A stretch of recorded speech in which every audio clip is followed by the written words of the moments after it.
we will have now the session with the questions.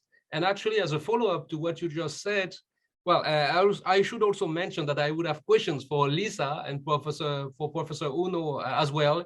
For Lisa, reminding what I said at first, that you mentioned John Dewey, that was the New Republic. It was the main contributor, but the chief editor was Walter Lippmann.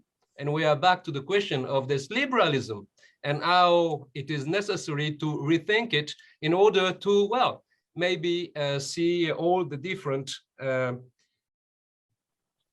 challenges that you three both have raised against the use of that word. And as Thomas said, the words are complicated, especially between different countries and between different uses. So the first question by Mrs. Akiko Sato is a question about words.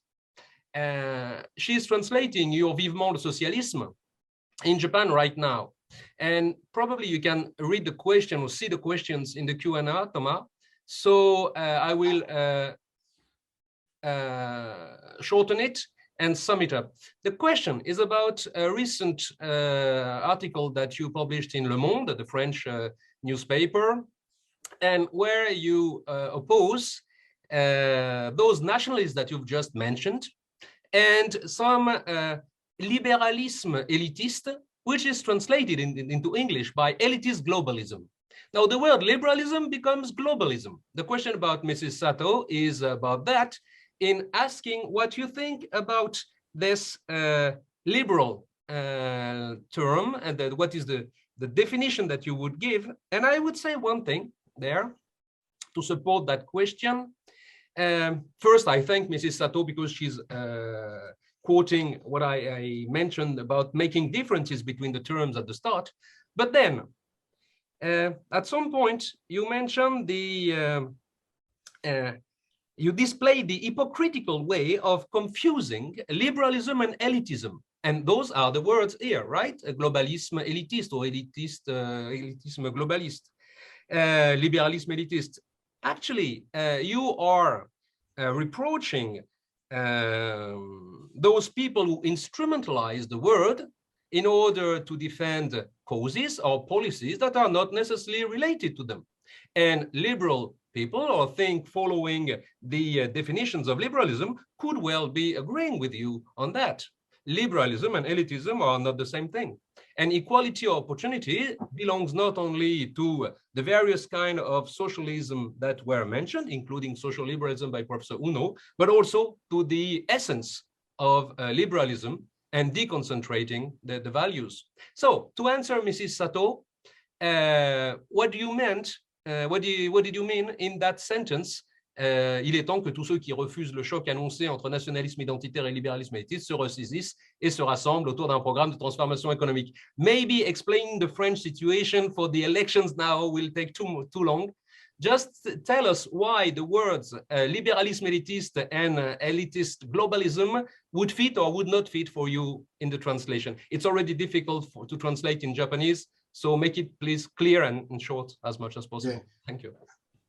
Okay, well, first of all, I was not responsible for this translation, which I just discovered, as you told me. So, you know, translators do, you know, sometimes you reread everything, sometimes you don't, because, you know, you have to let translators do their job, which they do beautifully, you know, most of the time. But, you know, sometimes, I would disagree with this translation. You know, I think I would have preferred to keep the word liberalism.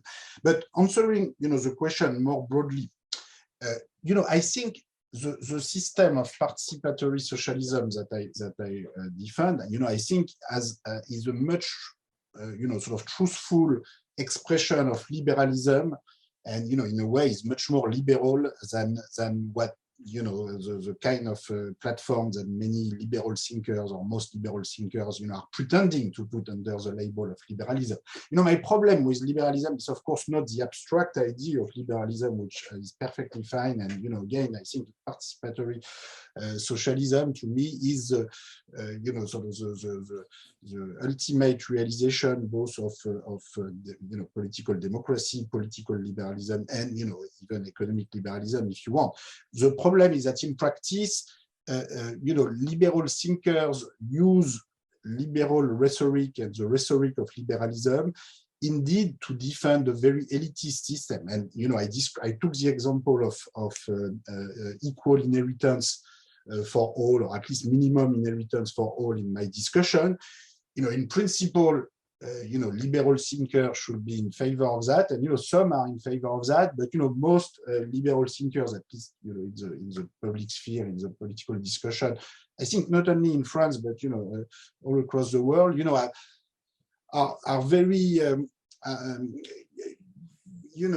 skeptical, or maybe sometimes they want very, very small redistribution of wealth, very small minimum wealth for everyone, but the kind of ambitious redistribution of wealth that I was talking about, so to put numbers, 120,000 euros for all at age 25, and it could be more than that. I think most liberal thinkers, or at least most thinkers describing themselves as liberal thinkers, will say, oh, this is questioning too much property rights, this is redistributing wealth.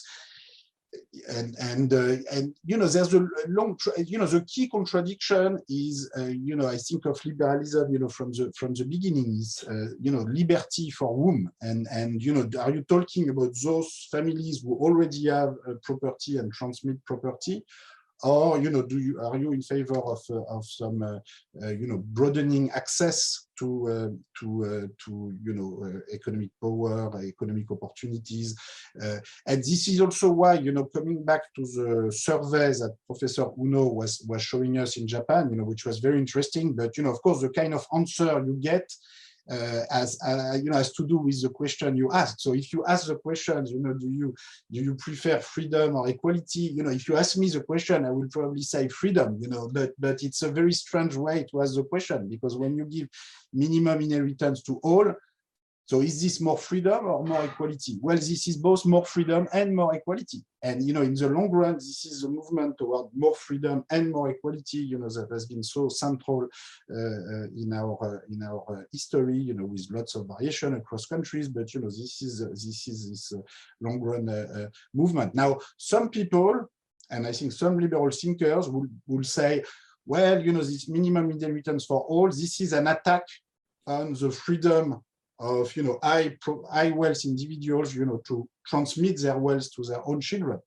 And indeed, for these people, this can be a restriction of freedom. But for the vast majority of the population, it will be an expansion in freedom. And so I think overall, this will be an expansion of freedom and equality. And I think this is just one last word. There was a reference to Tocqueville a bit earlier. We have, of course, to remember that Tocqueville was not only a liberal thinker, he was also a political actor who was very involved, in particular in the debate of the 1840s about the compensation to slave owners. You know the stories that after the abolition of slavery, there was a compensation not to slaves, for the decades and centuries of unpaid labor and harsh treatment, which you can imagine that a liberal thinker would be in favor of a compensation to slaves. But of course, Tocqueville was entirely for a compensation to slave owners, which is what happened. In 1848, there was a big transfer to slave owners in order to compensate them for the loss of property due to the abolition of slavery. And Tocqueville, has some very clear there's a very clear sentence and writing about this, saying basically, if you start questioning, property rights that were established in a legal manner in the past, whatever you think about the legal systems that existed in the past, but if you start questioning this, you will not know where to stop. So you have to respect, existing property rights no matter what. And I think it's an important example, not only because this compensation to slave owners, in some cases continued until the 20th century. So, Haiti paid to France and to Banque de France payment until the 1950s, 1957, last payment, in order to compensate, French slave owners for the loss of property. So it lasted for 1.5 centuries. But this example also showed, I think, some of the basic contradiction which you have from the beginning with a form of liberalism. Is, what do you do with property and with the redistribution of wealth? Can you trust democratic deliberation to decide about, the right level and the acceptable level of concentration of wealth and power? Yeah. Or do you fear democratic deliberation? And so do you want to sacralize existing property rights as the basis of your political system? And so here we are really at the heart of the contradiction. Yeah, and actually, thank you for giving a criterion of those words that are difficult and entangled. And your criterion is quite easy to understand. We need, and you said it earlier, we need collective organization. So the debate between what's could be called liberal or not is collective organization or defense and irrepressible, intouchable respect of the individuality of the different actors. That gives maybe. But sorry, Antoine. Let me add something to this, because I don't agree with this choice of word, and this is important. I was just talking about democratic deliberation rather than collective organization. And I mean, all these words, have something in common, but the reason I chose the word democratic deliberation is important. Okay, so the question is, do we trust democratic deliberation as a way to determine the legal system of property, the fiscal system, the educational system, or do we sacralize a certain pre-existing view of property rights, which democratic deliberation should not be allowed to redefine and reconstruct? So that's really the key, is democratic deliberation. These are the key words. Yes, I understand. Do we accept that the multiple infringe of the rights of the individual? But stop. Adrien I completely disagree with this rewarding. I mean, I think your rewarding is so biased, but anyway, that's okay. Okay, we will take another question, and this question can also be answered by Thomas Piketty, but also by Lisa Herzog and Uno Shigeki for Japan and Germany. So it's a question from Colin Dabion.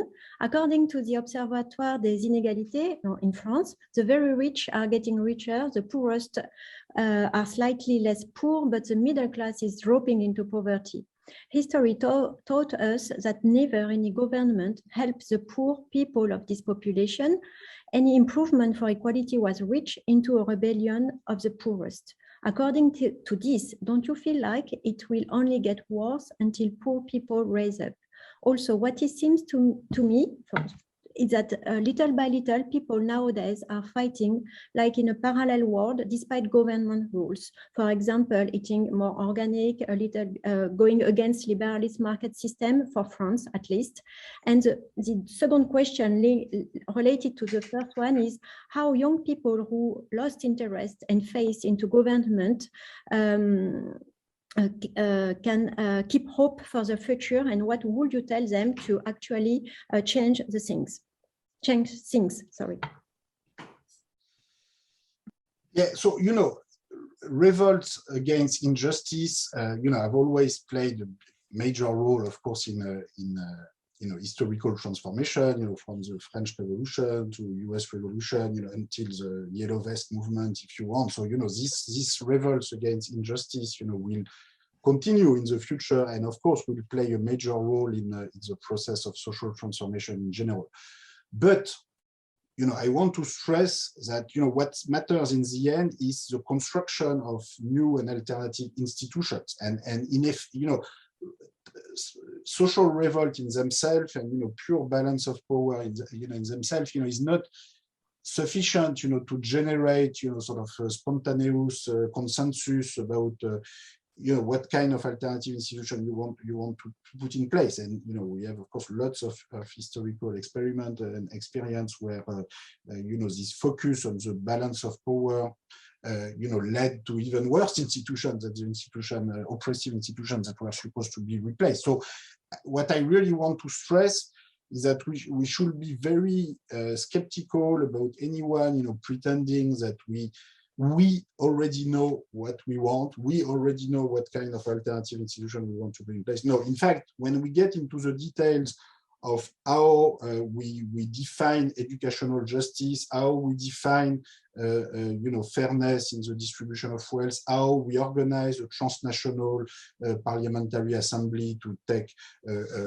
common decision regarding taxation. And I am a strong European federalist and social federalist in general, but I think we have written this manifesto for the democratization of Europe, which you referred to earlier, but the details of how you organize this institution are not details, are absolutely central, and this is what we should focus on. So my recommendation to young people or less young people who want to to change the world or who are unhappy with the current system is pay a lot of attention to the how you organize this, the institutions that you want to promote, and I think the lessons from historical transformation in the tax system, the educational system, the electoral system are absolutely central to try to define the next step in institutions. But we need to have this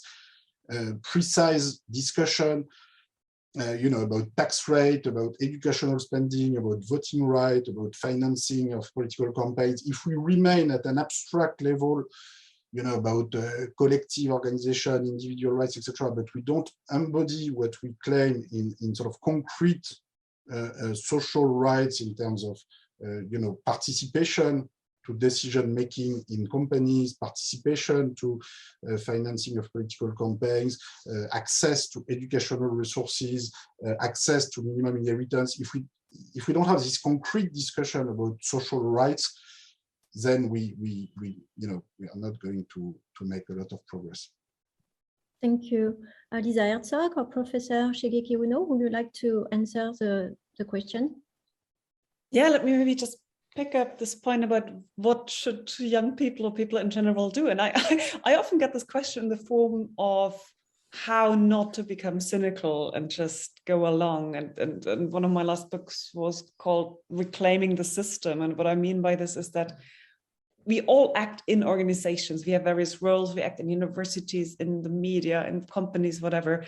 And we all can make a decision whether to just go along with the system that's currently in place or to try to change it in the small and large ways that all of us can contribute. And that takes a lot of energy. But if you look at historical cases of moral progress, very often it started small and it started with changes in norms. And I very much like Anthony Kwame Appiah's book on moral revolutions, The Honor Code, where he mentions how changes in what was considered honorable have been hugely important in, for example, abolishing slave trade. It was formerly seen as something that honorable members of society would do. They would make money trading in slaves. And then it shifted into something that was something for the sort of not honorable members of society. And I think in many areas, that's the kind of change that's currently starting to happen, but that needs to speed up much more. It's just not honorable to earn your money in the fossil fuel industry or to exploit your workers, all these things. And we all, I mean, we here in this audience, we are probably at the very privileged end of humanity in general. So we can all try to make a difference in large and small ways. And that takes a lot of energy, but that also gives meaning to the jobs that one has. And that's probably the only way out of cynicism to try to change things. Thank you very much. Professor Uno, would you like to answer? Yeah, I'd like to talk a little about my observation about the younger generation in Japan. I have some opportunity to talk with high school or junior high school students in Japan. And what I felt is that they are very strong, very positive in social innovation. They are quite enthusiastic in taking part in society and social innovation. But at the same time, they are quite skeptical about participating in politics. So what is surprising, and I feel it's a kind of tragedy that the attitude toward social innovation and political participation is quite separated for younger generation in Japan. Maybe they feel some skepticism and maybe they feel some distance towards the real politics. So what we have to do and what we have to overcome is make a bridge over the social innovation and political participation. In that sense, what Professor Herzog discussed today is very important for me because I studied Dewey also, and I love the idea of democratic experimentation. And I sometimes discuss this idea of democratic experimentation, and I think many younger generation, Japanese younger generation, has some sympathy for this idea of democratic experimentation.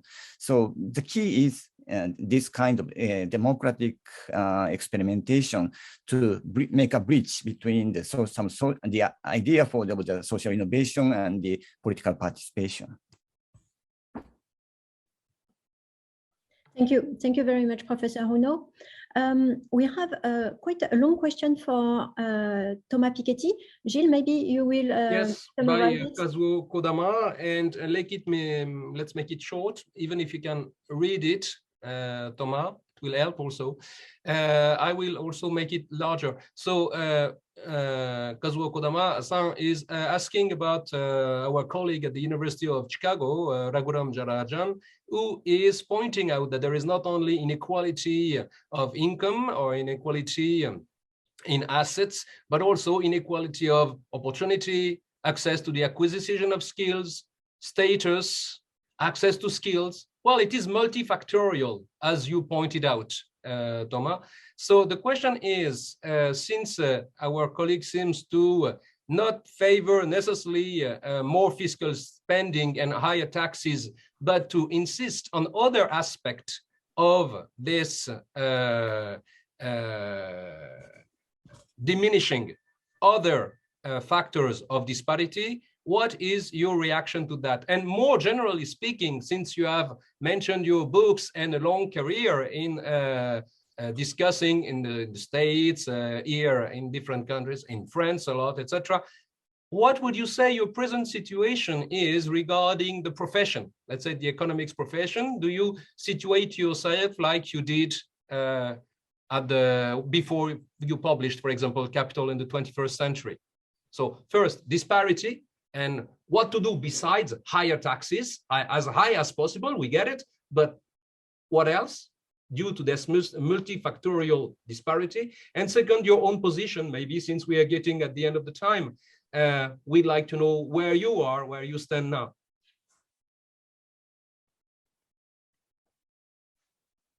We don't. I'm not sure what you were meaning when you say as high as possible for taxes. What were you talking about?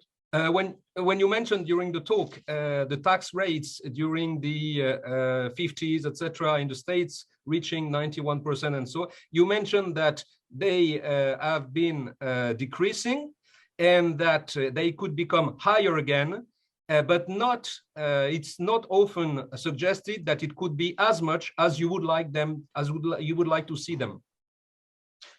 But be careful. No, but be careful. You seem to forget one thing: is that these are tax rate for 0.1% of the population or 1% of the population. So, okay, yes. So it's important not to be mistaken between the whole population and 0.1% of the population. Otherwise, there could be a suspicion that this is the elitist problem of looking at a very small minority and doing as if this was for the entire population. Exactly, and not liberalism is not elitism. And what it is but sometimes without paying attention, it shifts very, very quickly from one to the other. Yes, and this is instrumentalization. This is not correct. So what I am in favor of is certainly not to have as high tax as possible in general. It's about redistribution. So in particular for inheritance, and that's directly related to this discussion about equality of opportunity. The problem, in my view, is not that the government should take the wealth, but that we should redistribute inheritance so that all children receive a minimum level of inheritance. So there's nothing at all, total taxation does not increase at all. It's some people receive minimum inheritance, and some people who have huge inheritance don't receive it anymore. But to understand this, it's really important to understand that the set of rights and opportunities and more generally the process of wealth creation that has happened since the beginning of history, in effect is a collective process. So all wealth creation again is collective in the sense that it relies on the accumulation of knowledge since the beginning of time. And the notion private property rights are instituted by societies because they can be useful collective institutions to coordinate individual behavior, but the way they are instituted and the way the legal system defines them has to be agreed collectively so as to fit the general interest. And so that's this is what we are talking what we are talking about, and I think it's very important to be clear about that. You asked me about the economics profession, and so let me be clear that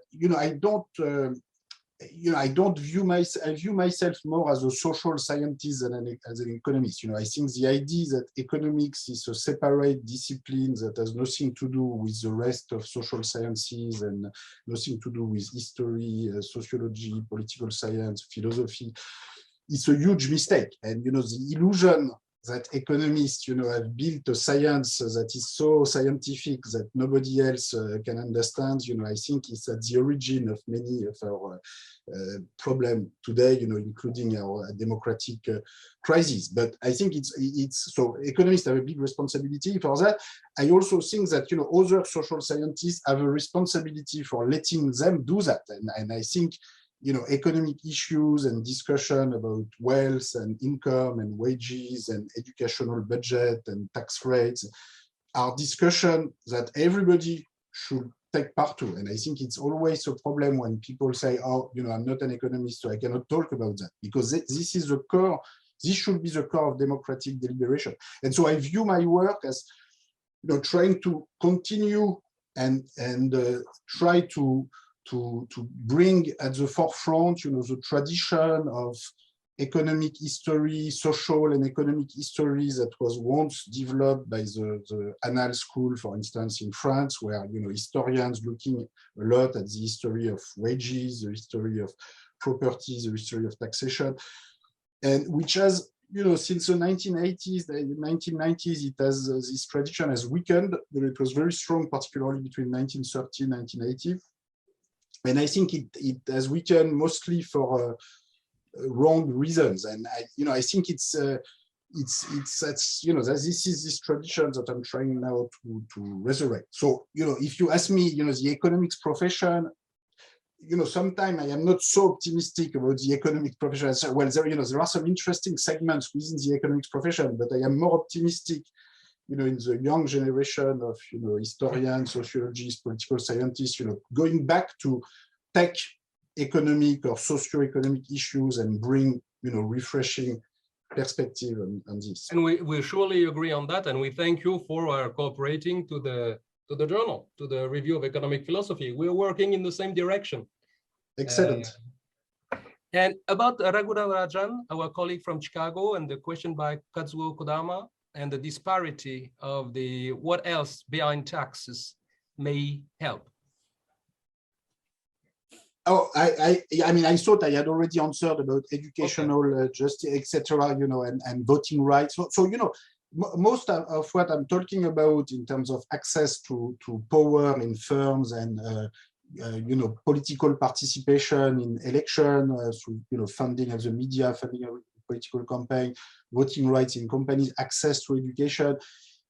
This is not about taxes. Taxes are instrumental. They are sort of part of the whole institutional system. But this focalization on taxes and this obsession with why do you want to tax the rich? This is a line of defense of the rich. Of course, to say, oh, you only care about taxing us, but that's not at all what we're talking about. We're talking about a system, a broad system of rights, access to fundamental goods, including education, health, and most of all, participation to political process, participation to economic democracy. this is what we're talking about. And then, of course, the line of defense, the elitist line of defense is to say, oh, you only talk about taxing the rich, that's very bad. I can see the line of defense, but yes, it's only instrumental. It looks very weak to me. Yeah. We agree it's only instrumentalized in that case. Yeah. And now, Adrien, we have some more short questions. So maybe if you have still a little bit of time, Thomas, shortly, Adrien, short questions with short answers to finish and not frustrate too many audience. Okay, we have a short question. So it's from Seiichiro Sato. It's addressed to Professor Uno, but I think Thomas Piketty will also answer this question. It's about the term of the opposition between freedom and equality in different countries. So generally speaking, Japan and USA respect freedom, while France respect equality. Concretely speaking, freedom means freedom of speech, of capital, etc. Then what do you mean by equality? What is the sense of equality for French people? So it's a question from a Japanese person questioning the sense of equality for French people, but also, I guess, the sense of equality, the definition of equality, the meaning of equality for Japanese people. So both answers will be very interesting for us. First, maybe Thomas, and then Professor Uno. Well, let me simply say that there's no cultural or national determinism, in this area, and I don't think there's one French sense of equality and a Japanese sense of freedom and a US sense of This doesn't work like this. I think it's very often very rhetorical. I mean, we are in a political game where different speeches and different combination of words are being used because you have conflicting viewpoints. So typically when you ask the question, oh, do you want freedom or do you want equality? Well, from the beginning, it's a way of inventing a contradiction which does not exist in my view, because we can have more freedom and more equality. So from the beginning, it looks like a neutral way of asking a question, but it's of course completely ideological. Like every way of phrasing questions is ideological. France, you should remember, France was the very last country in the Western world, to introduce the income tax and the progressive income tax, and this was adopted in the summer of 1914, not to pay for school, but to pay for the war, going to the war with Germany. This was the only reason that made the French Senate agree to create an income tax. At that time, you already had an income tax in Japan more than 30 years before. Britain, Denmark, Germany, even US, they had an income tax much before. What's interesting is what the Republican elite, political and business elite in France at the time was saying is, we've already become so equal in France, thanks to the Great French Revolution, that we actually don't need an income tax because we're already a country of equals, which, when you look at the data of the time, the concentration of wealth, in Paris in 1913 is just as extreme as in Britain, in Germany, etc.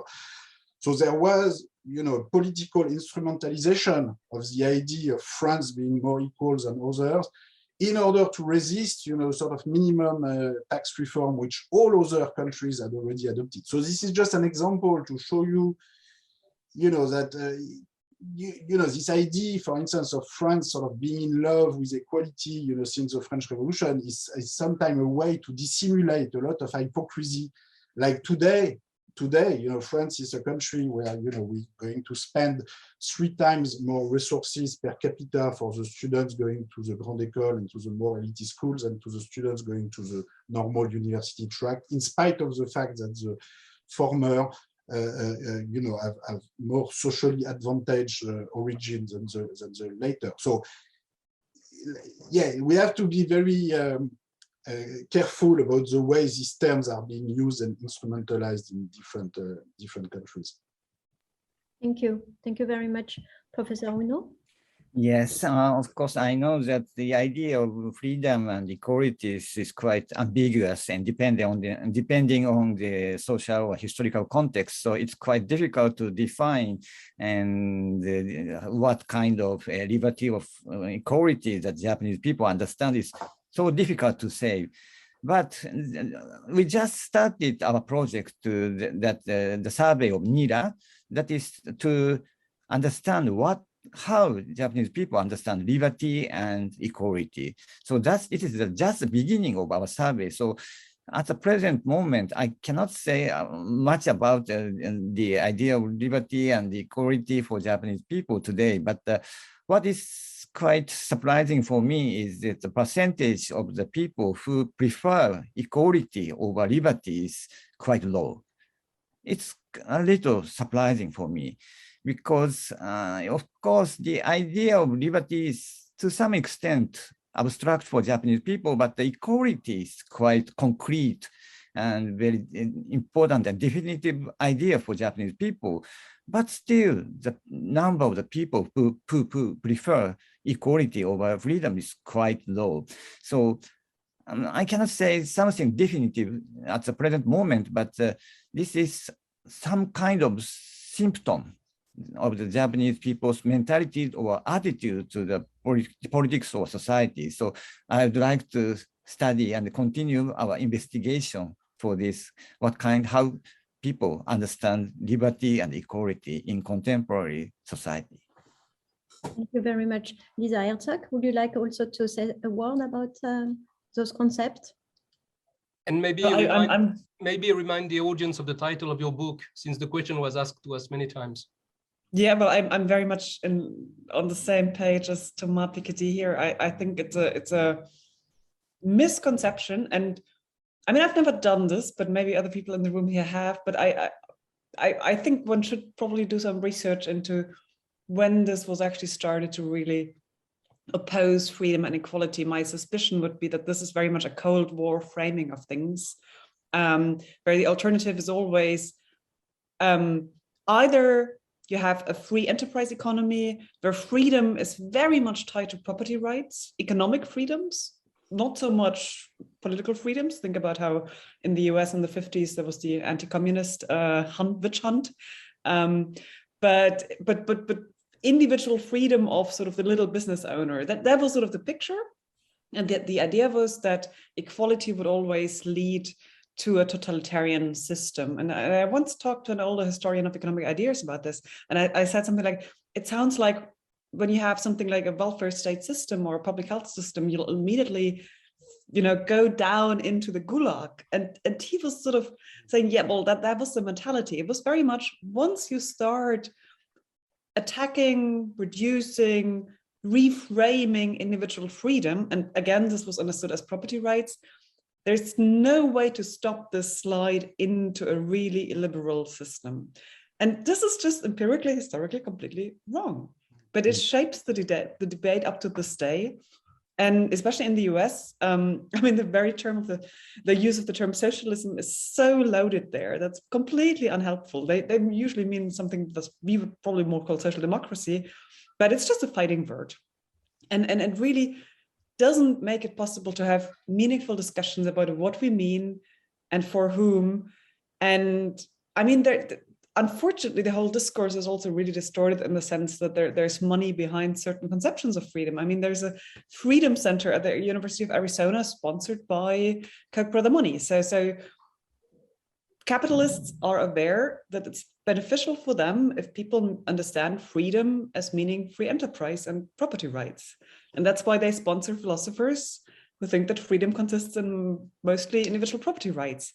And that is one of the challenges in the current situation, that the whole field is so full of minds, as it were, that it's really difficult to discuss. But I continue to think that opposing freedom and equality is totally misleading. I think that you agree, Thomas, on this point, and that actually when you mention philosophers, you shouldn't say in general, because the task of philosophers is, on the contrary, as you are doing, to make the separation between the correct and the instrumentalized or wrong use of reason. And this is what we are doing, which doesn't mean that the slide is absolutely unavoidable, because the slide may also happen.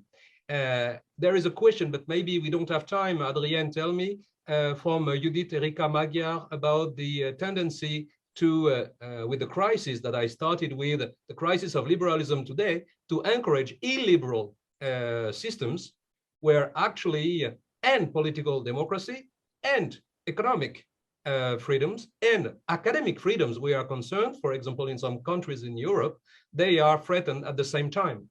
So it is quite important. Adrienne, what about the time? Tell us. Yeah, I think we can take this question, but it depends on, this question can be answered by Thomas Piketty, Professor Uno, and Lisa Herzog. So I think it's maybe a good concluding question if Thomas doesn't have time to continue. Yeah, I'm afraid. Yeah, I'm going to answer this question. I'm afraid then I have another meeting in Paris, so I'm afraid I will have to leave. Let me first say that, yeah, I fully agree with Lisa that, you know, Professor Uno, I would suggest that, you know, the question on freedom and equality should be framed differently so as to have a more interesting answer. Because if from the beginning you ask the question as if you have to choose between the two, you know, you should not be surprised that people choose freedom. If you ask me, you know, I will probably pick freedom. You know, if you ask me a question where there is a contradiction between the two. So I think we have to get to sort of more subtle choices. You know, otherwise here it looks a bit like Cold War to me, and it's sort of restricting the choices a lot. Regarding illiberal, you know, what we call illiberal regime in Eastern Europe, or, you know, autocracies in Russia and China, let me say that, you know, there is a big responsibility for, you know, the West in this process, in the sense that, in particular, you know, the economic system which has been put in place partly in the name of liberalism, you know, in the 1980s, 1990s, has made it possible for oligarchs from Russia, from China, you know, to basically take the resources away from their own country, put it in Paris or London or Luxembourg and Courchevel without any control in the name of liberalism. And then, you know, 30 years later, we say, oh, that's too bad. You know, we don't know where this wealth is. We cannot do anything. And, you know, the European Union decision to freeze oligarchs' assets, you know, so far has not been applied at all. You know, if you look at the total amounts of assets that have been frozen from Russian oligarchs, this is ridiculously small. You know, the numbers, you know, we have made some estimate with Gabriel Zuckman, other colleagues from the World Inequality Lab. We have at least 1,000 billion euros in foreign assets by Russian oligarchs in Europe. The amounts that have been frozen so far are a few dozen billions, because, in fact, we have created a system that has made it possible for autocrats from Russia, from China, from all over the world, you know, to plunder resources and put it in our own banking system or real estate, you know, in Paris and London. So here, you know, that's also the key, you know, some of the contradiction. And I think it's very important, in particular, if we try to talk to the public opinion in Russia or in India or in Brazil in the South, that we stop this kind of hypocrisy where, you know, we pretend we are the countries in favor of justice, law, democracy. But in fact, you know, we're protecting financial interest of, you know, basically oligarchs and autocrats from all over the world. So we have to get much more serious about democracy, justice, and I will say, you know, for a conclusion, we have to get much more serious about real liberalism rather than this sort of instrumentalized version of liberalism.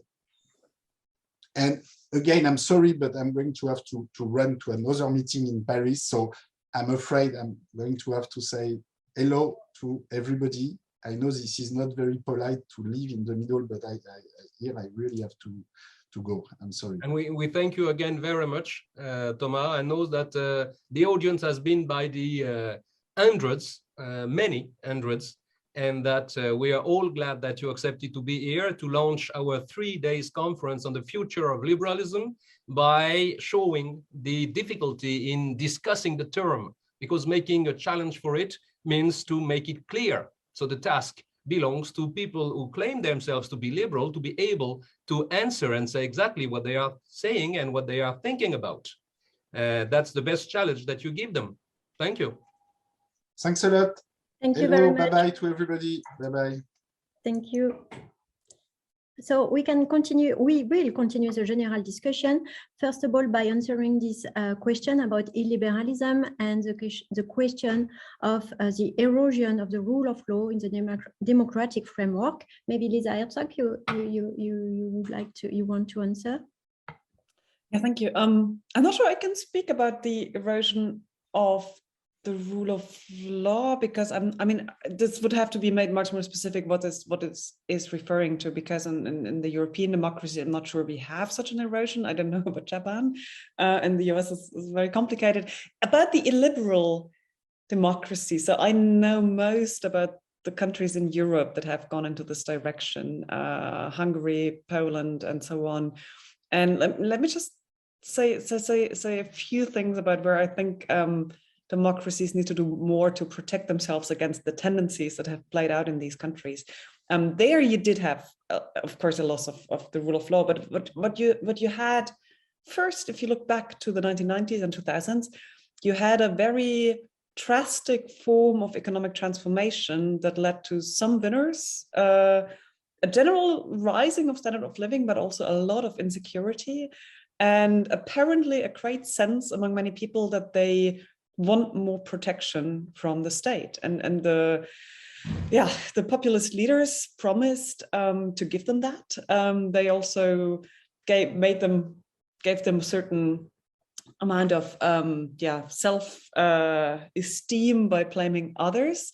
But what's sometimes left out in the discussions about these countries in Western Europe is that some of the ways in which Orban and the Polish rulers, why they became so popular, is that they gave, for example, quite massive support to families, simply money for families that they urgently needed. So the financial insecurity that these countries had experienced had opened the doors for people to be open to that kind of narrative about the leader that protects them against, the storms of globalization.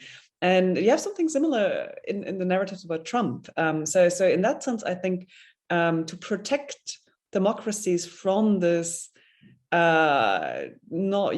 illiberal temptation, one of the very important things that democratic parties need to do is to ask, what does it take to give people trust in the system? And that also means to give them some economic security, because if people, and I mean, there are lots of statistics about who actually votes for populists, right-wing populists, and it's often not so much the really poor people, but it's people who are fearing that they will slide down in the socioeconomic rankings. So it's the fear of losing out that apparently contributes to driving people into the arms of right-wing populists. And I think that is something that one has now, I mean, there's a lot of research on this, and it seems to be pretty well understood. So that's something that democracies need to actively engage in and ask, okay, what does it take to create more economic security for people? Listening to you now, Lisa and Adrienne, we will go on with the question, but listening to you now, isn't it then maybe more efficient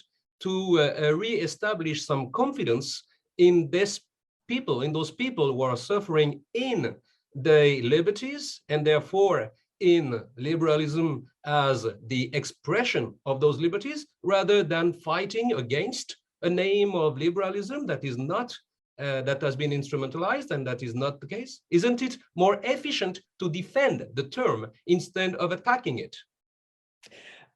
I'm always very torn on this question. And I mean, as in philosophy, in some circles, just mentioning liberalism puts you into the camp of defenders of unbridled capitalism, which I think is nonsense. As someone who grew up near the Iron Curtain and then sort of saw pretty much firsthand what the so-called socialism there did to the countries, I'm also not always super comfortable with the use of the term socialism, especially because it's also becoming so vague. But in the end, I don't know whether it's words that matter. What I think matters a lot, and I think that is really a question for liberalism that is at the core of what we mean by the term. Does liberalism focus on formal rights, which are important, of course, which are written down in laws, or does it also look at the substance of what people can actually do with their rights? And then you get all these questions about freedom in a stronger sense, because historically, at least certain strands in liberalism have been very much about protecting individual rights from state interference, and actually, but not as much about protecting the actual things that people can do within the space of freedom, also protecting them against the the more powerful private actors that you see in liberal society. So the relation of citizens and also citizen corporations vis-a-vis each other is, I think, at least as important from a liberalism as I would understand it, as this impetus to say, oh, the state should stay out of things. I think that that is really a big question within liberalism. Are we only focusing on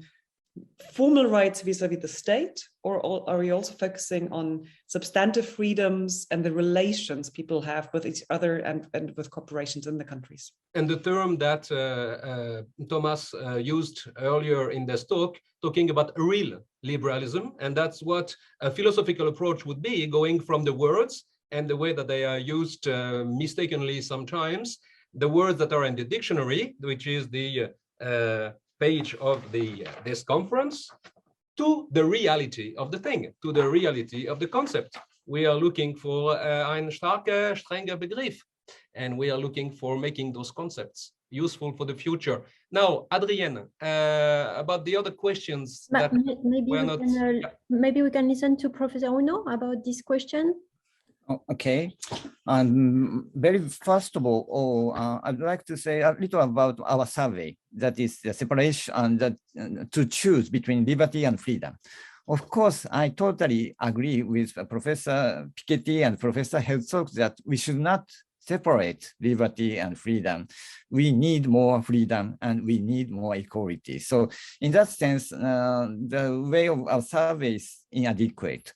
But what is our intention is to consider the idea of liberty and the idea of equality seriously once again. So that's the beginning of our project, and to investigate how people understand two ideas concretely in contemporary situation. That's what I'd like to say first. And about the illiberalism, I'd like to let me speak a little about myself. As some of you know well, but I'm nominated by my colleagues in Scientific Council of Japan as a member of this council. But I was rejected by the Japanese government to be a member of Scientific Council of Japan. That is to say, yeah, of course, I'm a teacher at the university teaching about political thought and political philosophy. So we tend to think about academic liberty or freedom of science is as a matter of course for granted. But my personal experience show us that academic liberty or freedom of science is not a matter of course, even in a country like Japan. So in that sense, yeah, division of labor or the rule of law, of course, it's quite abstract principle that's very important for the world, but yes, and it's not, it's quite a topic of today, and we should reconsider the importance of division of power or rule of law and academic freedom. These are not old. All of these questions are contemporary problem, not only for the autocratic countries, but also countries like Japan. So the theme of the symposium is quite serious and quite important for me. Thank you very much. Thank you very much, Professor Uno. I just continue with a question about Japan. So maybe it's a short question from a student from Japan who asks you about Professor Piketty's use of the term inequality. And he says that in Japan, we feel like inequality will never be solved and instead spread further in the future.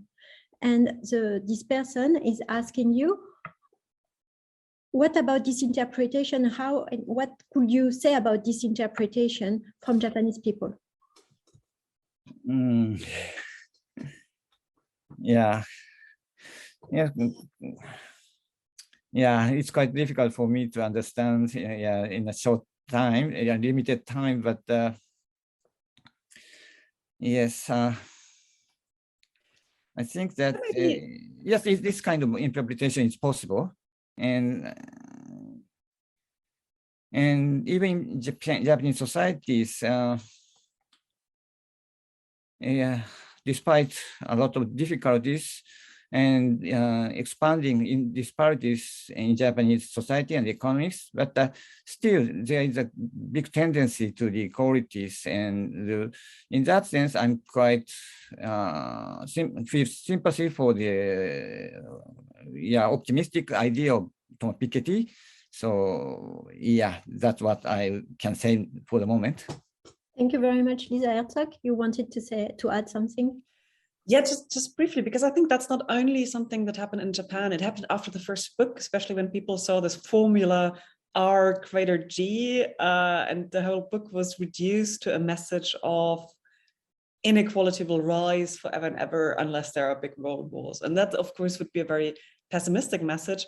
And it was already not quite correct in the first book, I would say, in the sense that he also discusses a lot about the institutional settings that it can reduce inequalities. So in that sense, there is a possibility of politically acting against inequality, but it got overshadowed, especially in the media, because this tendency that was captured in this little formula was so prominent in the reporting about the book.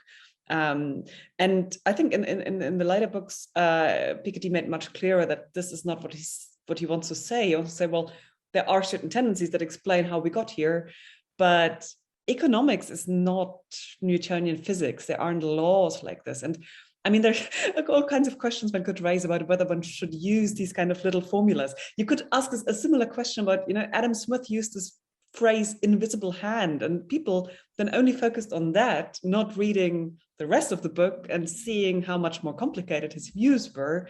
So there is a real question about how science gets communicated in the broader public and how it gets very much reduced to something very simple. But I think especially in his later writings, Piketty has made very clear that it is a matter of institutional design, and in that sense also of political choices.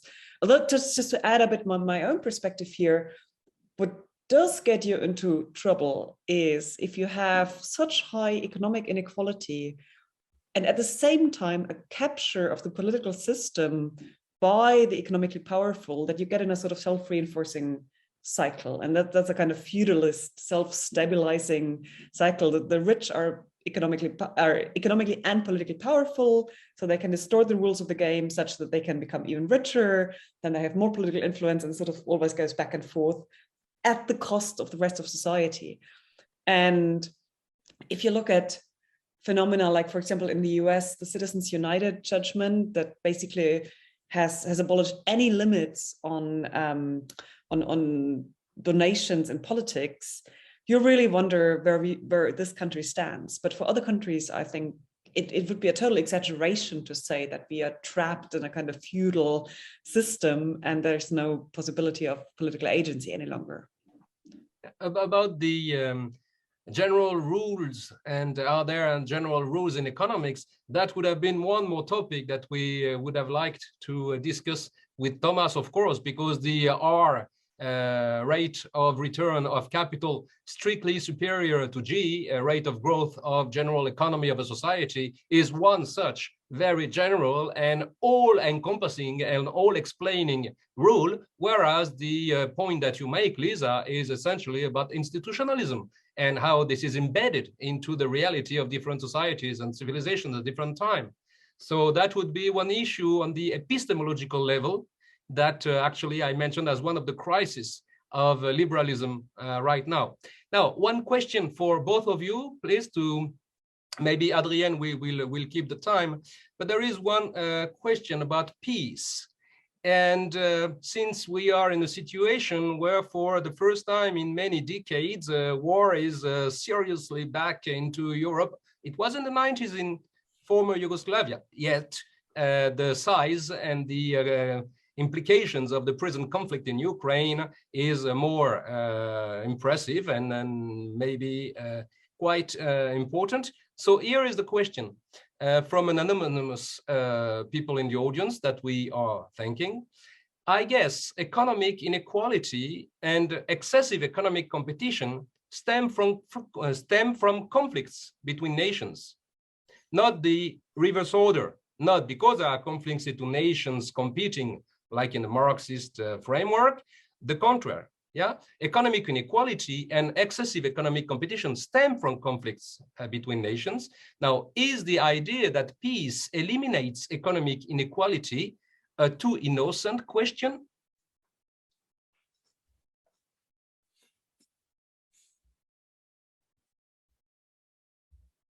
Of course, both in Germany and in Japan, given the former history of the 20th century, this has quite deep resounding. Yeah. Wouldn't peace and keeping peace eliminate or tend to eliminate economic inequality and therefore promote possibly middle term individual economic and political freedoms? Well, the reason why I'm hesitating is that I think there are quite a few intermediate variables between peace and inequality. And if you look at different periods in history, you could find very different mechanisms playing out in different ways. But what Piketty emphasizes in his work is that war can lead to a destruction of very high incomes and thereby have a leveling effect. And you also have effects such that women took up men's jobs when men were fighting, and that gave a certain push to the feminist movement. But overall, of course, wars are huge catastrophes, and they can also reinforce inequalities in various ways. And I mean, one thing that I never actually looked this up in detail, but I mean, if you take all the refugees into account and how they fared economically, I don't know how that would actually change the balance concerning wars, because they were, of course, hugely impoverished. But then again, every war is also to some extent different, because the technologies of weapons are different, the ways in which the political dynamics around wars play out are different. So, and for example, if you have a situation like the one in Russia, where the oligarchs can secure their fortunes abroad in tax havens and so on, then that is a completely different situation than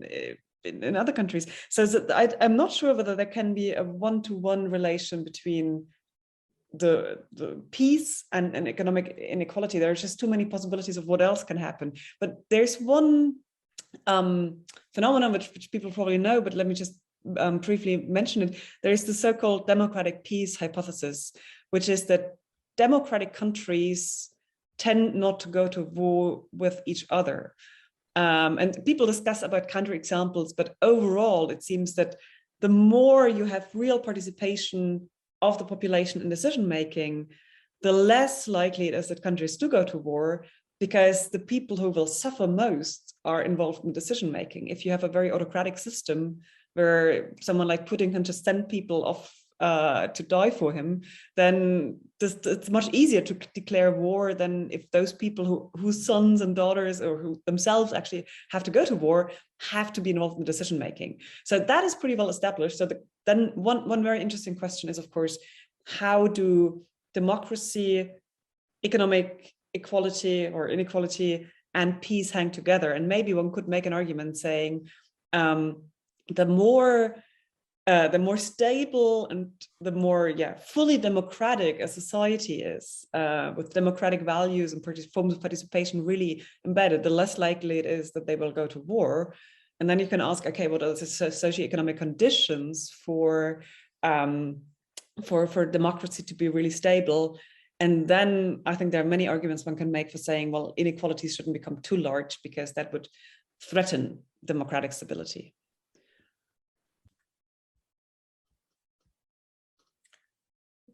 Professor Uno. Yeah. Okay. Yes, the relationship between economic equalities and peace is very, very important theme and everlasting theme for our political philosophers. So it's very fascinating question, but quite difficult to answer. Yes, of course, I would like to say in some simple way that these two concepts or ideas are closely connected. For example, to enhance economic equality in a nation or among nations would produce some adequate environment for the world peace, or world peace would be very important for the economic equality in each country or among nations. But as Professor Herzog says, there's some intermediate factors between economic equalities and peace. So we cannot say a simple way about the relationship between the two. But between the two, as Professor Herzog said, just what is between them are democracy. For democracy, economic equality is important. And for the democracy, world peace is very important. So in that sense, both economic equality and world peace is very important for the democracy. That's what I can say for the moment. Thank you very much. Thank you very much. Adrienne, will you ask some Yes, we'll have time for one last question. So this question is about youth again. So I think it's a very crucial question that maybe a lot of people are thinking about. So and the conference is about the future. So. Exactly. So the question is about Japan, but I think Lisa Herzog will also be able to answer from Germany or from more broadly speaking. So in every protest in Japan, I only see people over 60, even 70 years old. So do you think young people, political consciousness lacks opportunity to grow? What do they think about equality? So we already answered this question, but what they think about global warming, what they think about education price and disparity in Japan. So thank you, Professor Uno, for answering this question. Yeah, as I have already said, I'm feeling a big confidence for Japanese youth. They are very positive for the democratic innovation or social innovation, and they are very conscious about the issue of the world warming problem and SDGs.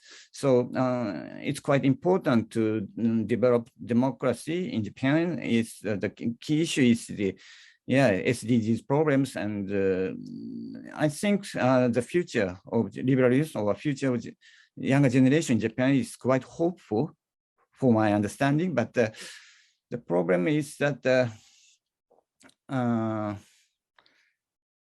the issue of the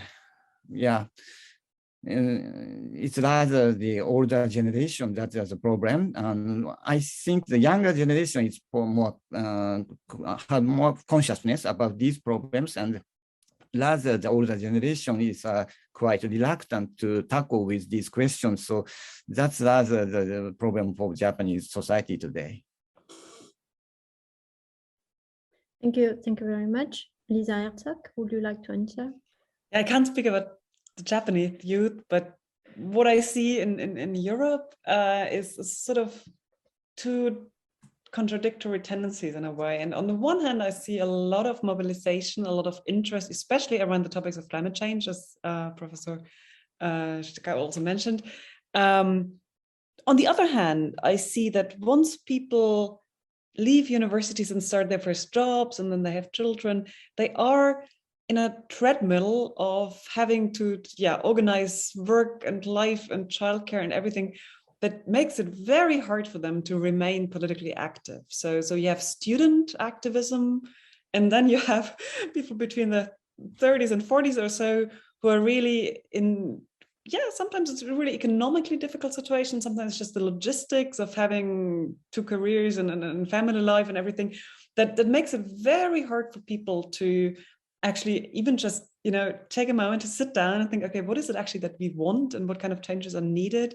Because people are so much kept busy in that time of their lives that it seems very hard to then also follow through with the kinds of values and principles that you actually believe in your own life. And I mean, if you follow the public discourse, there's a lot of discussion about, okay, how should we be better consumers, environmentally responsible consumers, for example. But for lots of people, that's a pretty theoretical discussion because they simply cannot afford to buy the sustainable foods that they would like to buy, for example. or they don't have the time to really look up the sources of alternative energy provision. They could probably switch to a different contract, but they don't have the time. So I think there's a real question there, especially for that cohort, about this sort of weird schizophrenia between, on the one hand, seeing the necessity of change and wanting to support the still younger ones and sort of one's own younger self from a couple of years before in changing things, but then also being sucked into a system of work and life that keeps people so exhausted. And the pandemic of the last couple of years has of course made this much, much worse with all the lockdowns and school closures and so on. So I haven't seen empirical data on this. Maybe there are already people doing research on this, but there seems to be a great sense of exhaustion, and people talk about burnout a lot, but I think there is something before burnout where people are still functioning, but they don't have the energy to change things anymore. And that is a very difficult situation, both psychologically on the individual level, but also as society, because we need a lot of change. And I agree with about the point that elderly generations are not the fastest ones to make change. So how can change be brought into the system? I think that is really one of the biggest questions now, and it won't happen if people are struggling so much economically that there's simply no energy left for any form of political engagement.